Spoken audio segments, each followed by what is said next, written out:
Bom dia aos amigos. Que Jesus possa, nesta oportunidade, nos permitir experimentar os encantos daqueles que se encontram mergulhados em sua paz. Antes, entretanto, das nossas reflexões, agradecemos aos trabalhadores desta casa pelo trabalho que desenvolvem.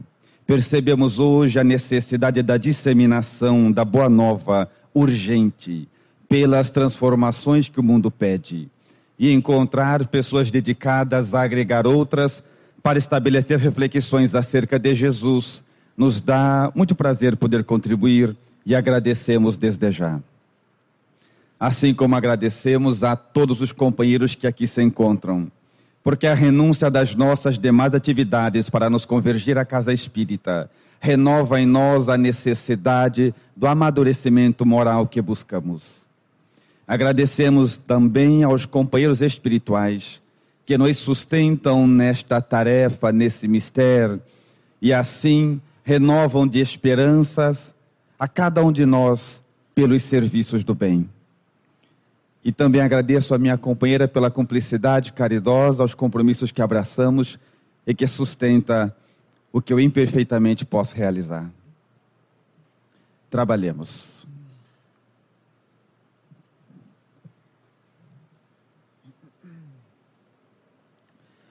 Allan Kardec, na questão de número 10 em O Livro dos Espíritos, interroga-os da seguinte forma: se é possível ao homem conhecer, mergulhar na intimidade de Deus.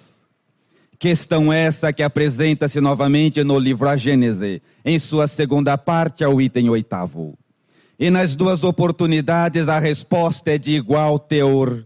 Eles dizem que não, de que não é possível ao homem conhecer, mergulhar na intimidade de Deus, por ser esse um atributo que nos falta. E qualquer um de nós poderia, com relativa facilidade, listar todas as nossas imperfeições morais e que justificaria não nos ser possível mergulhar na intimidade do Criador. No entanto, a mesma obra já citada, a sua questão primeira, diz que Deus, da mesma forma, é a causa primeira de todas as coisas. E se é a causa primeira de todas as coisas, também há de ser a causa primeira do nosso encontro conosco mesmo. A causa primeira de uma vida reta, de uma conduta nobre. Então, mesmo não nos sendo possível mergulhar na intimidade do Criador, aproximar a nossa visão do que verdadeiramente Ele é, dar-nos-ia condições mais seguras de caminharmos durante a vida. É que cada um de nós, da criatura humana, nas suas respectivas religiões, cada um de nós quer cercear Deus aos imperativos que professa. E assim cada um de nós deseja crer que somente a nossa religião, seja essa A ou B, é caminho para Deus. Mas Deus é muito maior que qualquer religião. E os caminhos também são variados. Então sempre que tentamos observar o Criador sob parâmetros humanos, o limitamos. E começamos a colocá-lo em patamares humanos, o que distancia certamente de tudo o que Ele é. Porque Deus é acima de tudo o que podemos conceber. E os caminhos que levam a Ele, infinitos. Tanto é que quando olhamos à nossa volta, nós percebemos que nós aqui já temos uso de GPS. Vocês têm ou não? Quem começou a usar já sabe do que eu estou falando. Você pode até saber o caminho, mas vira visto, você chega, coloca e segue. Para vir aqui eu pus. Eu só não sei se é para chegar ou pelo prazer de contrariá-lo. Ele manda para um lugar, a gente vai pelo outro, ele acha a gente, acha vocês, acha todo mundo. Com Deus é a mesma coisa. Independente do caminho que o homem abrace, uma vez com a predisposição de alcançá-lo, se são muitos caminhos que nos trazem para esta casa, imaginemos quantos outros não nos levam à casa do Pai. Tal a grandeza do Criador. Mas estudar a Deus é uma necessidade, porque podemos perceber que pela visão que tem de Deus, comporta-se a criatura na terra. É uma variante inexorável. Pela visão que tem de Deus, nos comportamos. Ora, aproximar a nossa visão do que ele verdadeiramente é, vai nos apresentar um caminho absolutamente seguro, muito mais sólido para caminharmos. Podemos estabelecer, alimentando essa diretriz, de que pela visão que tem de Deus, algumas pessoas passam momentos de grande dificuldade, grande prova e dor de maneira nobre, porque creem que Deus seja a própria vida, então nela não há erros. Pela visão que tem de Deus, outros companheiros amarram bombas no próprio corpo e explodem aos irmãos, porque acreditam que Deus seja um guerreiro implacável. Pela visão que tem de Deus, outros companheiros, meus e seus, caminham abatidos, destituídos de ânimo, porque ainda creem que Deus seja um velho cansado, sentado nas alturas, pela visão que tem de Deus. E ficaríamos a noite inteira, a manhã inteira, sempre alimentando a mesma diretriz, de que pela visão que tem do Criador, comporta-se a criatura. Ora, observar Deus sob bases reais, então nos daria maiores condições de êxito durante a vida, porque eu percebo que a maioria de nós crê em Deus por esforço, o impulso cultural. Cremos em Deus porque a avó dizia à minha filha, crê em Deus, minha filha. A filha dela crê em Deus. Nós, aos nossos filhos, crê em Deus. E cremos em Deus.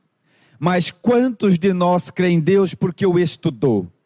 Porque observou a vida? Então, quando cremos em Deus porque aprendemos que deveríamos crer, é uma força cultural, esta fé não nos pertence. Quando cremos em Deus pela observação da vida e por estudá-lo e chegar à conclusão inequívoca da necessidade da existência de um Pai de infinito amor e absoluta bondade, aí esta fé é nossa. Então se faz necessário encontrar Deus dentro de cada um de nós, numa busca isolada. E talvez seja por isso que Victor Hugo, um dos maiores escritores e pensadores franceses, cunhou acerca de Deus uma acepção notável. Ele diz: o ser divino escapa a toda denominação e a qualquer medida. E se lhe chamamos Deus, é por falta de um nome maior e mais adequado. Então dê o nome que quiser dar, mas Deus é o elemento que sustenta a vida, senão a própria vida. E estudá-lo, uma necessidade da criatura humana. Sem a visão concreta de Deus, nos perdemos em equívocos básicos. Entendendo Deus, a maioria dos nossos problemas se esvaem. Quem entende a grandeza do Criador, já não acredita mais que nasceu no lugar errado, que está ladeado pelas pessoas que não merece, que experimenta uma situação financeira inadequada ou que possui uma experiência de saúde indesejada. Quando entendemos a grandiosidade de Deus, aprendemos da mesma forma que não existem erros na criação e tudo está certo da maneira em que está. Mas alguém poderia ainda contestar dizendo: se a busca de Deus é uma necessidade ao homem e buscamos desde sempre, por que não encontramos? E a resposta seria de dupla vazão. Primeiro, porque Deus é grande demais e nós pequenos demais. Mas além disso, temos que nos apoiar nos estudos que evidenciam de que tomar posse da grandiosidade de Deus é um passo lento e que o homem busca desde muito tempo. Tanto tempo que a nossa memória atual consciente não nos permitiria alcançar. Mas fazendo uso dos recursos da história, chegaremos num período onde a psicologia espírita definiu o homem despertando seus primeiros apêndices para entender Deus, e chegaríamos num período onde a psicologia espírita definiu como litolatria. Litos, pedra, latria, adoração. E nesta fase, o homem com a consciência adormecida acreditava que Deus ou a divindade estava ligado ao reino mineral. Começamos a estabelecer propriedades santas a algumas pedras. Montanhas inteiras eram consideradas santas ou sagradas, porque ali habitaria o próprio Deus.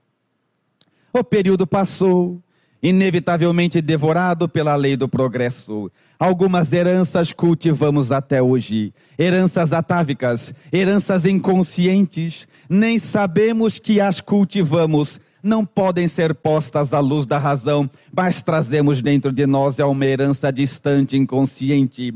E com o exemplo desta herança da litolatria, de quando acreditávamos que a divindade estava limitada ao reino mineral, é quando vamos viajar para alguma estância turística ou quem vai nos traz de presente uma pedra. E diz, guarda na carteira que é para não faltar dinheiro. E a gente guarda, vai que dá certo. É uma herança inconsciente, num período distante que não se encontra mais, mas que cultivamos. Eu tenho da Associação Cultural Espírita Allan Kardec, nossa cidade, um exemplo que ilustra isso que refletimos agora. Eu estava lá, chegou um rapaz pela primeira vez na nossa casa e disse assim, Roosevelt, é você? Sou eu, pois não, eu queria lhe falar. O homem pôs a mão no bolso e me mostrou uma pedra. Pedra para mim, para ele era cristal. Aos olhos do pai e da mãe, os filhos são sempre mais bonitos. Ele me mostrou a pedra, no impulso natural eu fui pegar, ele disse, não pode. Eu não falei, mas eu pensei, porque é que mostra? Ali continuou, sabe o que é, Roosevelt? É que esse cristal eu ganhei de um médium forte no centro espírita que eu fui. Em algumas casas divorciadas de Allan Kardec, essas coisas acontecem. E ele disse que este cristal eu deveria carregar comigo porque iria me proteger. Eu digo, protegeu? Ah, protegeu, Roosevelt. Fazem 15 anos que nenhum mal me acontece. Eu digo, que bom. Eu entro aonde aí? É o seguinte, Roosevelt, ultimamente tem dado tanta coisa errada na minha vida, que eu estou achando que ele está perdendo a carga. Você não podia dar um passe nele para ver se voltava a carga? Eu falei, meu amigo, eu já dei passe em tanta coisa, que num público desse eu não posso nem contar, mas pedra é a primeira vez. Então é uma herança inconsciente de um passado distante, que segue e assenta-se inevitavelmente na sua sequência natural, num período onde a filosofia espírita define como fitolatria. Fitos, planta, latria, adoração. E agora nesta fase, o homem acreditava de que a divindade estava vinculada ao reino vegetal. Começamos a estabelecer propriedades mágicas a algumas plantas. Florestas inteiras eram consideradas sagradas, porque ali estaria a divindade. O período segue. Passou, algumas heranças cultivamos até hoje. Da mesma forma, heranças inconscientes.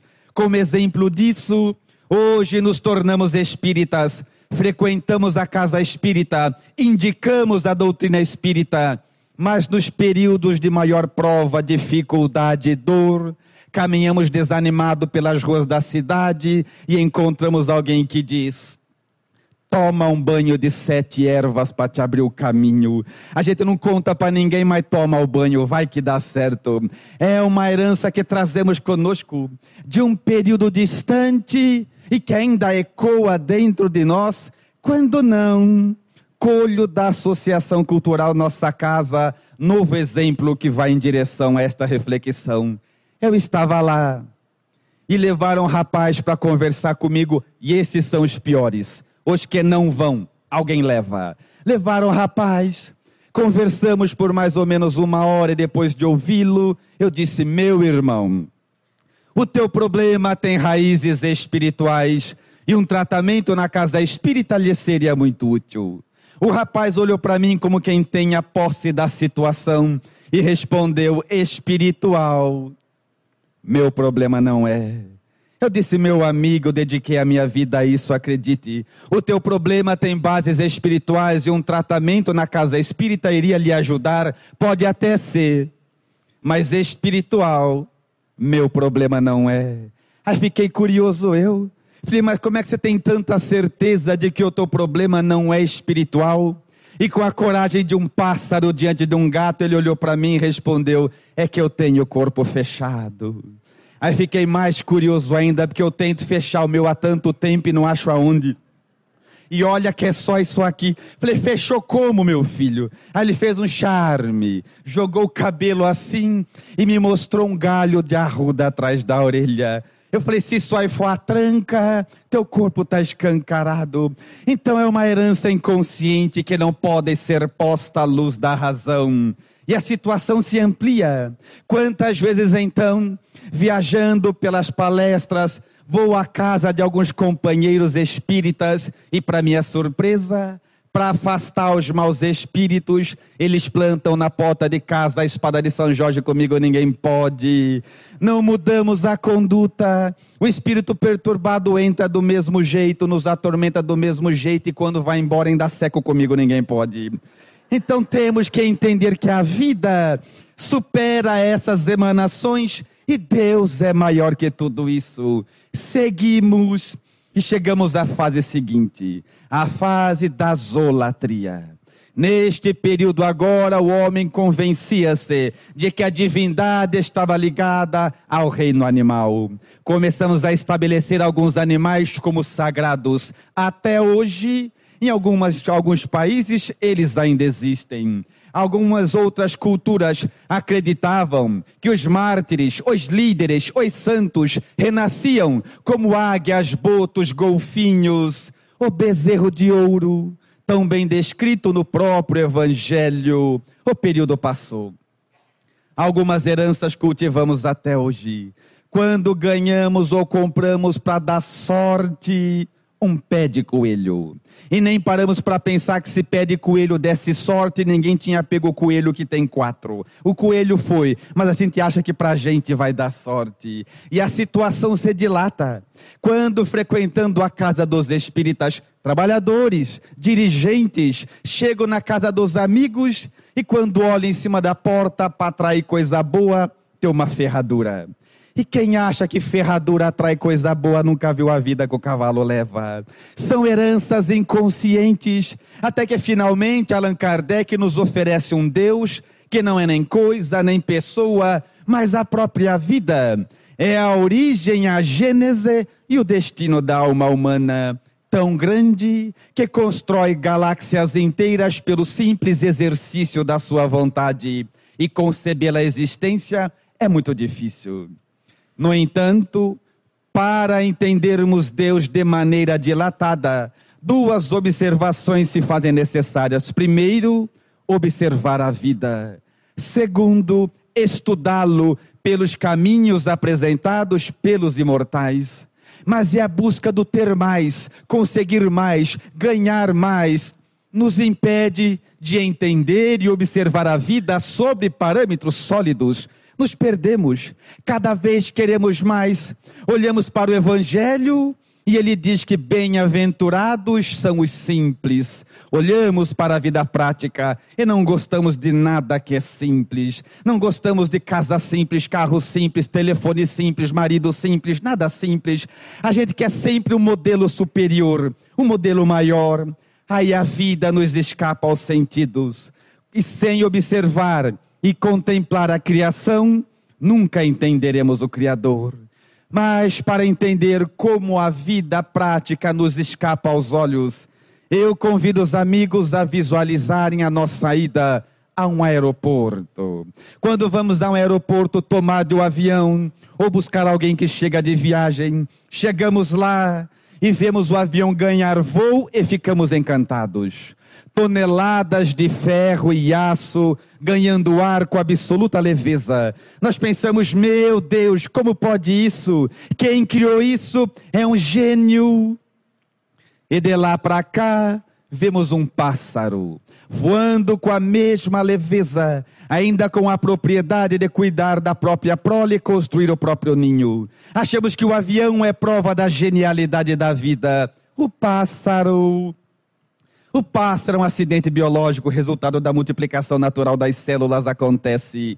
Tiramos a nossa máquina fotográfica e fotografamos. O avião, claro. E por falar em fotografar, as nossas máquinas, perceberam ou não, cada vez menores e mais potentes. Quanto menor a lente, mais capaz ela é, mais potente ela é.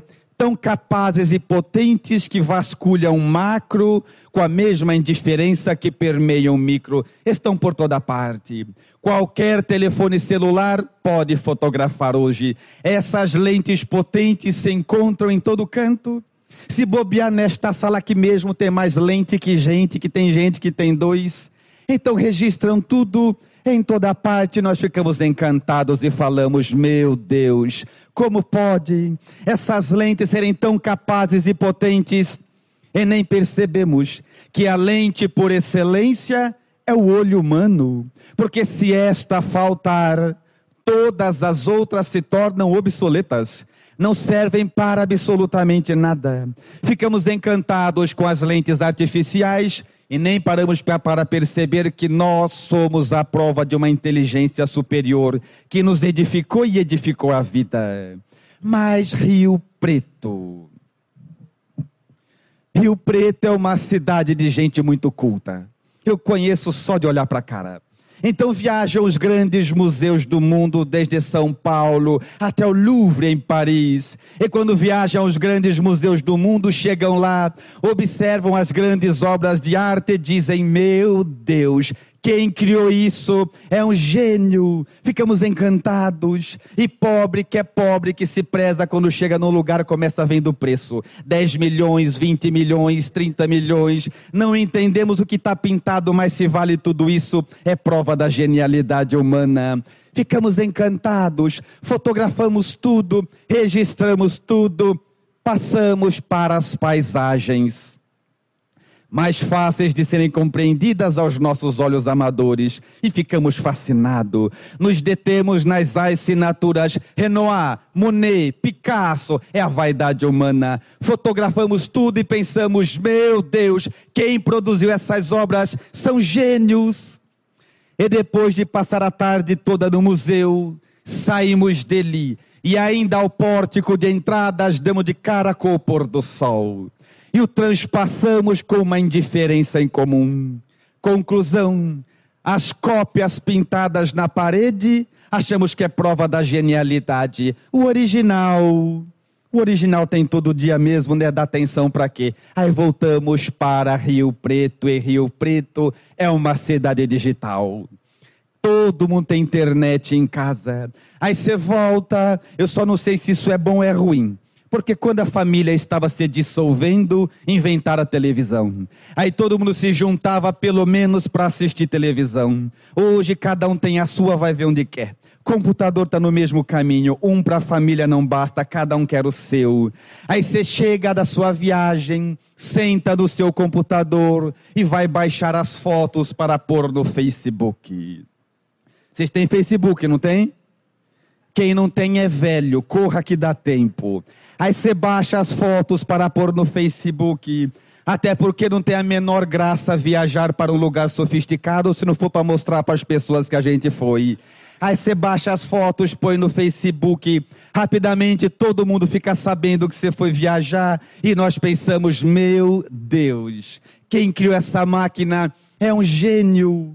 Mas só falamos isso porque não depositamos atenção de que a ciência diz de que se fosse possível, se é que fosse possível, que o homem fizesse um computador com a mesma capacidade que o cérebro humano tem, esta CPU teria nada mais, nada menos que 150 quilômetros cúbicos.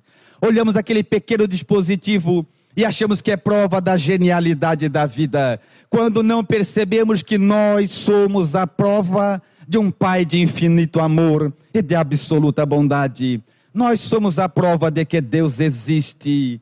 No entanto, alguém poderia contestar que só vai crer em Deus quando a ciência provar.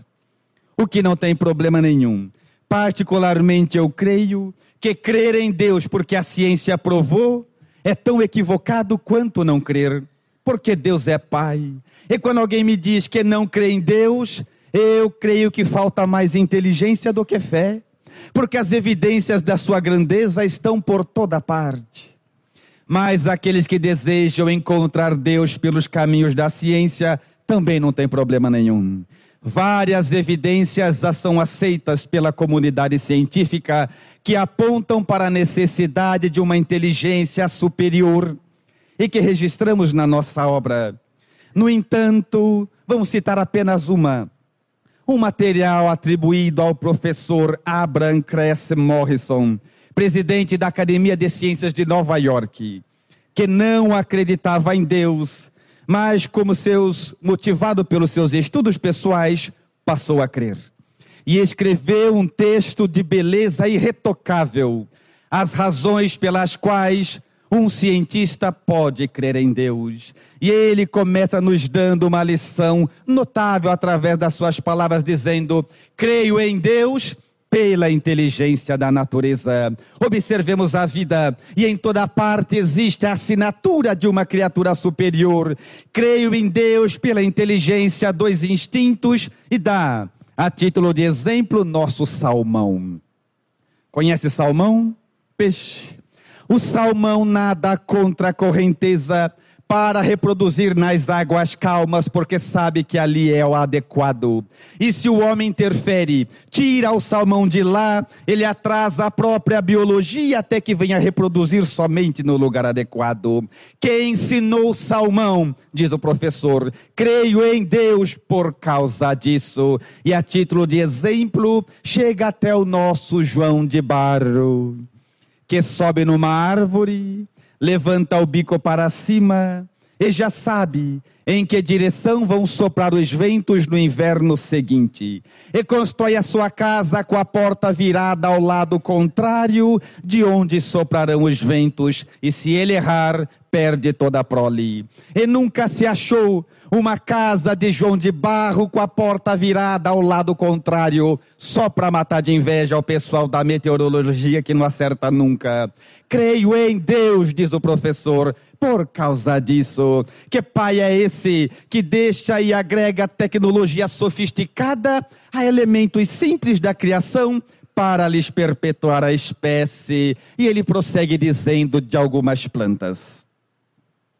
Plantas especiais, que vivem mergulhadas no fundo das águas escuras, onde raramente chega a luz do sol, mas a planta fêmea, a determinado período, sabe que está na hora de reproduzir.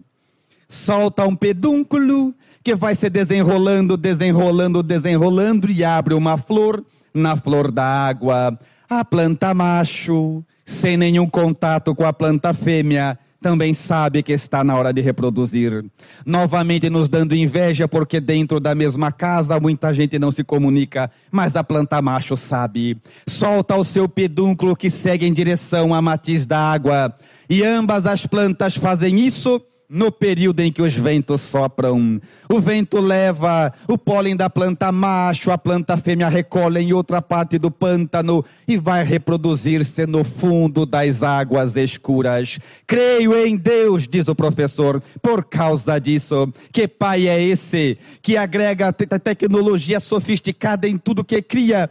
Porque Deus também é um químico que faz com que a planta crave as suas raízes no adubo apodrecido e devolva, por causa disso, um suave aroma, mas também é botânico, que dá a cada planta uma flor particular e a cada fruto um gosto específico. Creio em Deus, diz o professor, por causa disso. O texto segue, é necessário nos determos aqui.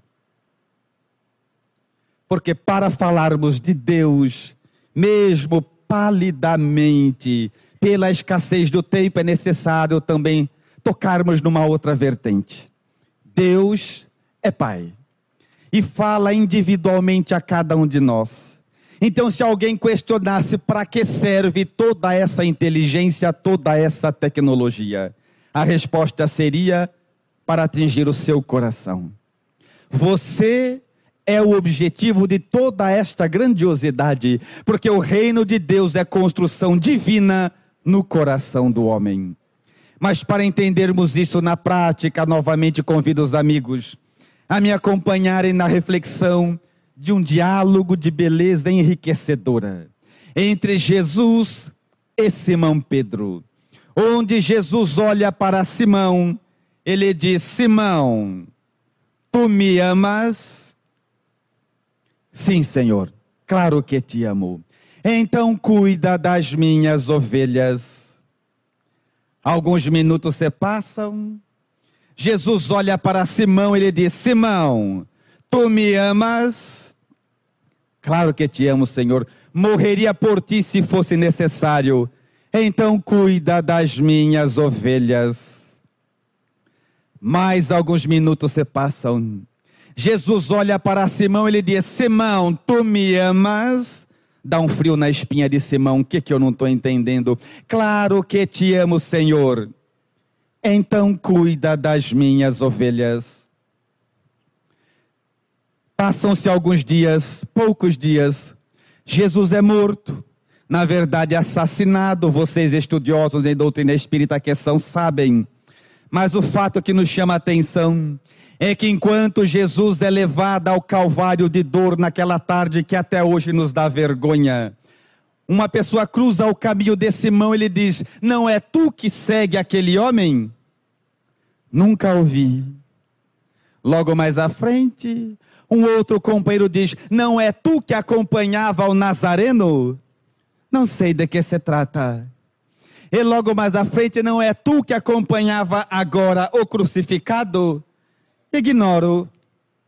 E entende, tardiamente, por que é que Jesus houvera lhe questionado por 3 vezes. Mas o fato que novamente nos chama a atenção, sabe qual foi a reação de Jesus quando percebeu a traição de um amigo próximo, do amigo querido? Jesus entendeu que Simão Pedro era alguém que necessitava muito mais ainda da sua atenção, do seu amor, do seu cuidado. Quase igual que a gente faz quando um amigo nos trai. Então Jesus retorna porque não abandona ninguém. Passam-se alguns dias. Jesus agora aparece para Simão. Ele diz: Simão, segue para Jerusalém, funda uma casa e atenda aos necessitados. Simão vai e funda ali a casa do caminho. Dentro do meu entendimento particular, a primeira ideia de que temos de um centro espírita. Porque ali Simão recolhia donativos, distribuía aos necessitados, aplicava passe, orientava as pessoas, e o tempo foi passando. No entanto, se nós pudéssemos agora, todos nós aqui reunidos, tomar de um avião e viajarmos para Jerusalém e visitar a casa do caminho, a pergunta é: ela ainda existe? Nem ruína. Não sobrou absolutamente nada. O que nos levaria a questionar: como pode uma obra edificada a mando de Jesus não resistiu ao tempo? Claro que não. Claro que não. Quando Jesus pede para Simão Pedro construir a casa do caminho, o objetivo de Jesus não era a casa do caminho, era Simão Pedro. Ele não entendia naquela época, mas nós também não entendemos até hoje. Nós não entendemos que o objetivo de estarmos aqui é o teu coração, porque estou aqui, o tempo vai varrer tudo, vai levar tudo embora. Por isso que espírita que estuda pouco tem casa. Espírita que estuda muito tem causa. Conhece o espírita que tem casa? Ele só ajuda a casa dele, participa só da casa dele, só vai no evento da casa dele. Espírita tem causa, que é superior a todas as casas. Então, quando ele dizia que o objetivo não era a casa do caminho, era Simão, porque estarmos aqui hoje, o objetivo também é por tua causa, é você. Eles não entendiam naquela época, e nós não entendemos até hoje, tanto que tem espírita longe de Rio Preto, claro, que diz assim: que vai ser do centro, seu Paraty? Nada. Em alguns casos até ajuda, porque o centro espírita não precisa de ninguém, absolutamente ninguém. O dia que não tiver ninguém aqui, fechamos a porta, vamos embora sem problema nenhum, missão cumprida. As pessoas precisam do centro espírita. Ele não precisa de ninguém. Eu vim falar com vocês hoje porque eu preciso do centro espírita. Foi a maneira que encontrei para ressarcimento dos meus delitos com a própria consciência e com a sociedade terrena. Eu preciso do centro. Quem vem aqui aplicar passe precisa do centro. Quem vem para a reunião mediúnica necessita do centro. Quem vem buscar orientação precisa do centro. O centro não precisa de ninguém. Se não tiver ninguém aqui, fechamos a porta, vamos embora, porque estamos aqui pelo teu coração. O evangelho é construção divina dentro da alma do homem. Esse é o objetivo. Mas não entendemos, Simão também não. Mas ele foi trabalhando, caía aqui, tropeçava ali, atendendo aos necessitados, ele reformava-se, auxiliava a si mesmo. Mas adiantando um pouco a história, senão não dará tempo, teve um dia que Simão desanimou. Ele desanimou porque atender aos necessitados não é fácil. Muitas vezes aqueles que nos pedem ajuda também são intrigantes, petulantes, mal educados. Ele recebia muitas agressões. E teve um dia que Simão então desanimou. Estava sozinho, sentado numa cadeira de cabeça baixa, no meio da casa do caminho, desanimado, pensando nas suas agressões que recebia. Quem aparece? Jesus. Quando Simão vê Jesus se aproximando, ele que está de cabeça baixa, abaixa mais ainda, porque a gente é assim, quando não está bem faz questão que todo mundo saiba. Ele abaixa a cabeça, Jesus se aproxima e diz: Simão, qual o problema? Ele diz: Senhor, é Elohim que diz que eu estou aqui só para ficar com os donativos que as pessoas dão. Não tem problema, Simão, Elohim vai viver. Que mais? E ele vai dando o nome de um por um daqueles que lhe fazem mal. Tem fulano que diz que eu estou aqui porque eu gosto de dar ordem. Não tem problema, Simão, ele vai viver. Que mais? Tem ciclano que diz que eu estou aqui por isso. Não tem problema, Simão, fulano vai viver. Nos ensinando que todas as vezes que praticamos ou desejamos mal para alguém, marcamos por nossa conta um encontro com a dor logo mais à frente. Mas como estudamos menos do que deveríamos, alguns espíritas ainda acham que a lei de causa e efeito é lenta. Já viu isso ou não?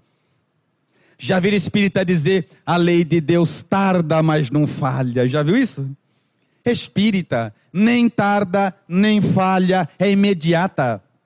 Desejamos mal para alguém, um segundo depois temos a consciência magoada. Desejamos mal para alguém, um instante depois somos tristes. Fica para uma outra oportunidade quando há necessidade de juntar várias peças, mas a lei de Deus é imediata. Ela acontece no mesmo segundo em que praticamos a resposta imediata. É que não entendemos essa prática. Ainda acreditamos que pela lei de ação e reação, eu taco uma pedra nele, e pela lei de ação e reação, ele taca uma pedra em mim. Não é assim, espírita. Muitas vezes a pedra que atiramos no outro não volta para nós em forma de pedra, mas permanece conosco em forma de sofrimento. A lei de Deus é imediata. Retorna um pouquinho na história. Jesus encarnado, vivo aqui entre nós. Os soldados vêm prendê-lo. Simão saca da espada, corta a orelha do soldado. O que Jesus falou para ele? Simão, Simão, embainha a tua espada. Quem com a espada fere, com a espada será ferido. O que Jesus estava ensinando e dizendo para Simão? Simão, uma orelha você já perdeu. Guarda a espada para não perder mais nada. Porque fazemos aos outros, é só esperar depois, porque vamos viver. Retornamos à nossa história. Então Simão foi aprendendo, foi se melhorando, animou-se, prosseguiu no trabalho, na casa do caminho, foi melhorando, se eliminando seus vícios, adquirindo virtudes. O tempo passou, adiantamos novamente a história, até que teve um dia que Simão estava irritado, Tem muita gente me olhando como se não soubesse o significado disso. Depois vocês vêem no dicionário. Estava irritado.